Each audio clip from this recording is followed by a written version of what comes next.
Good morning students. तो last class में हम लोग देख रहे थे कि ह्यूमन बीइंग का एक्सक्रीटरी सिस्टम में कौन कौन सा ऑर्गन्स हिस्सा लेते हैं। तो उनमें से किडनी के बारे में हम लोग देख लिए हैं। आज जो हम लोग देखेंगे वो है किडनी को छोड़ के बाकी कौन कौन सा ऑर्गन्स एक्सक्रीशन में हिस्सा लेते हैं। ठीक है, तो हम लोग तो देखो लिखे हैं एक्सक्रीटरी सिस्टम का अंदर ये जो है एक्सक्रीटरी ऑर्गन्स, मतलब कि किडनी मेन ऑर्गन है, उसके साथ ये लोग भी कुछ हेल्प करता है एक्सक्रीशन में। तो उनमें से पहले है स्वेट ग्लैंड। स्वेट ग्लैंड हम लोगों का जो स्किन है, स्किन के नीचे अंदर वाला हिस्सा में एक ग्लैंड रहते हैं, जहां पे से हम लोगों का बॉडी के अंदर जो excess salt and water and कुछ यूरिया निकलने का एक चांस होता है, जो कि हम लोगों का जो ये सब हेयर लाइक कुछ स्ट्रक्चर हम लोग का स्किन के अंदर रहते हैं वहां से बाहर निकल जाते हैं, जिसको हम लोग यूजुअली पसीना कहते हैं। वो है एक तरह की हम लोगों का एक्सक्रीटरी प्रोडक्ट। तो ये है स्किन का स्ट्रक्चर। उसके अंदर देखिए ये जो है छेद जहां पे ये हेयर लाइक स्ट्रक्चर हम लोग को निकल आते हैं, उसको स्वेट पोर कहते हैं। और ये है उसका डार्क जहां से वो स्वेट बाहर निकलते हैं, और ये है स्वेट ग्लैंड। ठीक है, तो ये एक स्किन का स्ट्रक्चर हम लोगों का बॉडी का। नेक्स्ट है हम लोगों का जो और एक ऑर्गन, इसके बारे में हम लोग पहले भी देख चुके हैं कि लंग्स। जैसे कि हम लोग जानते हैं हम लोगों का बॉडी में ऑक्सीजन अंदर जाने के बाद ऑक्सीजन हम लोगों का बॉडी में जहां पे सेल है लंग्स से अंदर जाते हैं, वहां से ऑक्सीजन चले जाते हैं ब्लड में से, ब्लड के अंदर में से वो चले जाते हैं हार्ट सेल के अंदर।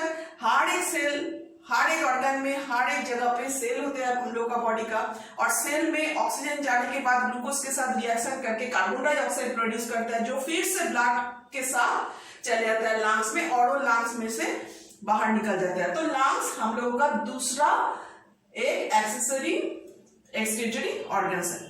नेक्स्ट है लीवर। लीवर भी एक एक्सक्रीटरी ऑर्गन है। जैसे कि ये डायरेक्ट कोई काम नहीं करता है, लेकिन हम लोगों का बॉडी में जो डाइजेशन का काम होता है उनमें से बहुत सारा एमोनिया प्रोड्यूस होते हैं। ये जो एमोनिया है ये लेकिन हम लोग का बॉडी में कोई इसका जरूरत नहीं है। ये एमोनिया लेकिन एमोनिया ही शब्द में एमोनिया की रूप में ये बाहर निकल नहीं सकता थ्रू किडनी।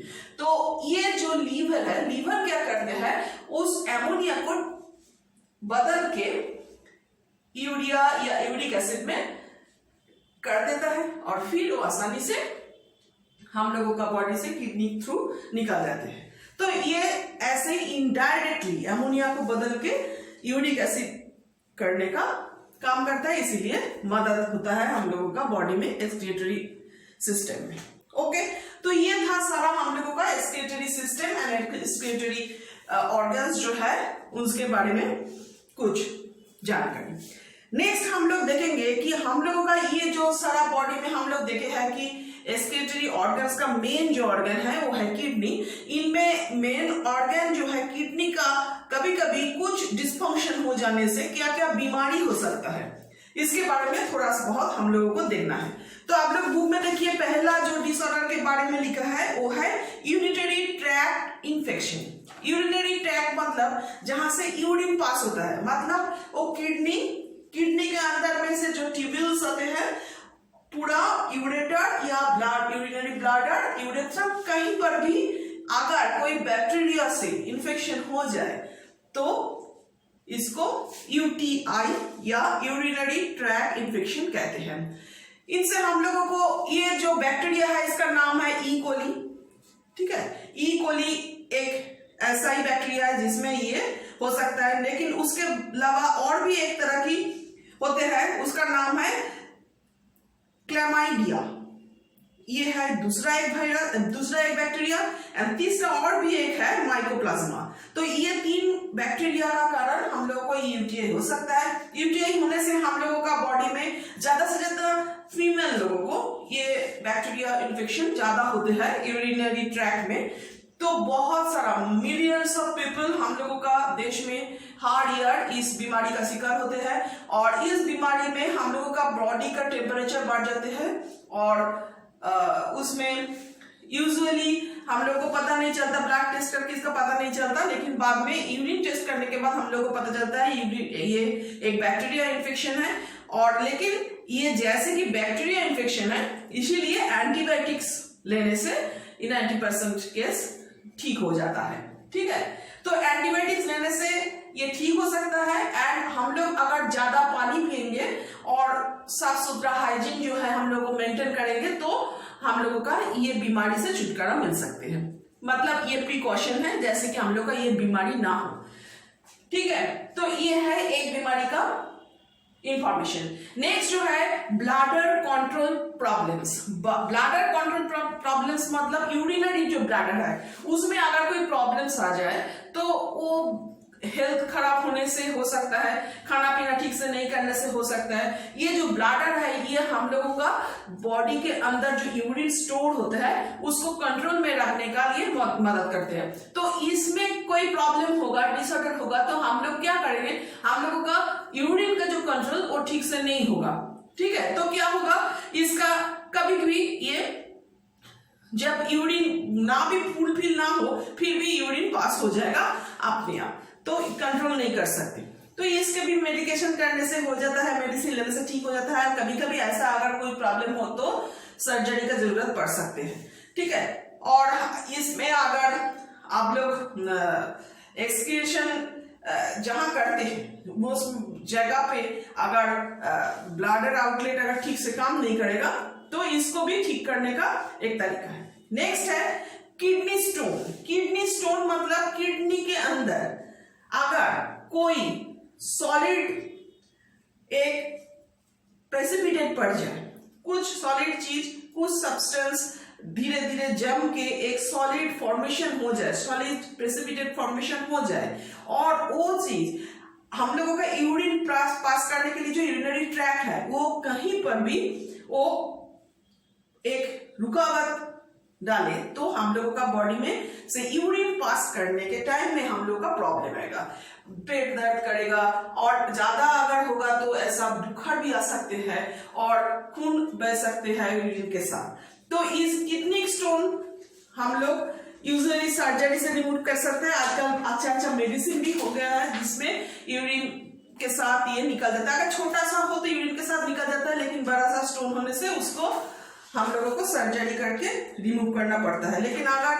हम लोग अच्छी तरह से पानी पिएंगे, हर एक दिन अच्छा खाना पीना ठीक से करेंगे, तो ये प्रॉब्लम नहीं हो सकता है, हम लोग इसमें से छुटकारा पा सकते हैं। नेक्स्ट है अगर किडनी ठीक से काम नहीं करना है, तो मतलब कि किडनी का जो फिल्ट्रेशन का काम वो अगर ठीक से नहीं करेगा तो क्या होगा, हम पहले ही बता चुके हैं कि अगर किडनी ठीक से काम नहीं करेगा तो यूरिया जो है, यूरिक एसिड, ये बहुत ही टॉक्सिक सब्सटेंसेस है। हम लोगों का बॉडी में अगर खून के साथ ये घूमते रहेंगे तो हम लोग का बॉडी में कुछ भी हो सकता है, हम लोग को मौत भी हो सकता है। तो इसीलिए ये यूरिन अगर ठीक से तैयार नहीं होगा, फिल्टर अगर ठीक से काम नहीं करेगा, मतलब कि वो नेफ्रॉन वाला पोर्शन किडनी के अंदर वो मेन चीज है फिल्टर करने का, वो अगर ठीक से नहीं काम करेगा तो हम लोग बोलेंगे कि किडनी फेल हो गया। तो किडनी फेलियर अगर हो जाएगा तो सबसे एक मशीन है हम लोगों का पास, ये जो मशीन है ये इसको कहते हैं एक आर्टिफिशियल फिल्टर, जिसको सहारा लेकर हम लोग हम लोगों का खून को प्यूरिफाई कर सकते हैं। मतलब कि देखिए आप लोगों का बुक में एक पिक्चर दिया है, हाथ से एक ट्यूब लगा के खून निकाल रहा है और खून एक मशीन के अंदर से पास कर रहा है, और मशीन में वो फिल्टर लगा चुके हैं, जहां जो काम हम लोगों का किडनी करता है वो काम वो मशीन कर देगा।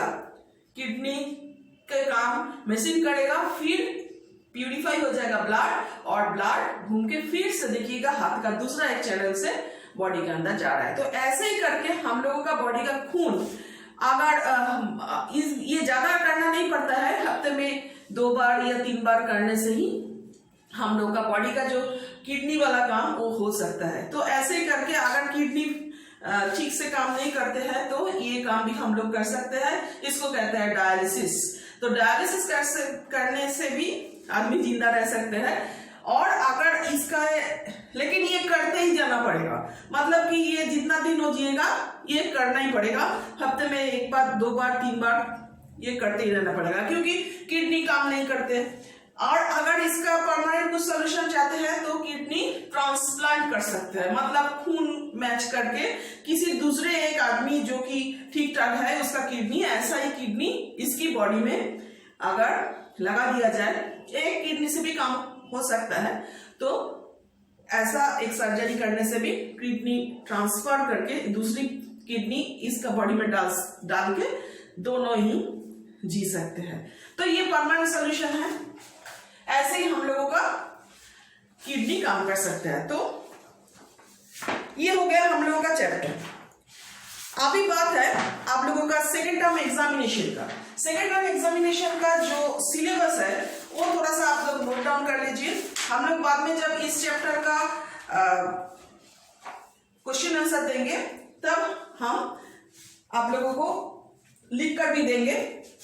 अभी आप लोग बोर्ड से लिख लीजिए थोड़ा, हम लोगों का सेकेंड टर्म जो एग्जामिनेशन है उसका सिलेबस।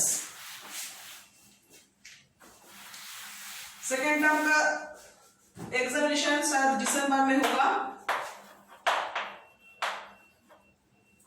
सेकेंड टर्म का सिलेबस लिखिए। इसमें हम लोग 2 चैप्टर पुराना और 2 चैप्टर नया रखे हैं, तो इसीलिए 4 चैप्टर इसको भी है। तो 4 चैप्टर में ये जो चैप्टर 5 ये आएगा, चैप्टर 6 भी आएगा, ये हम पढ़ाएंगे अभी नेक्स्ट डे। और इसमें आएगा चैप्टर 1 एंड चैप्टर 4। चैप्टर 1 में है लिविंग थिंग ऑर्गेनाइजेशन,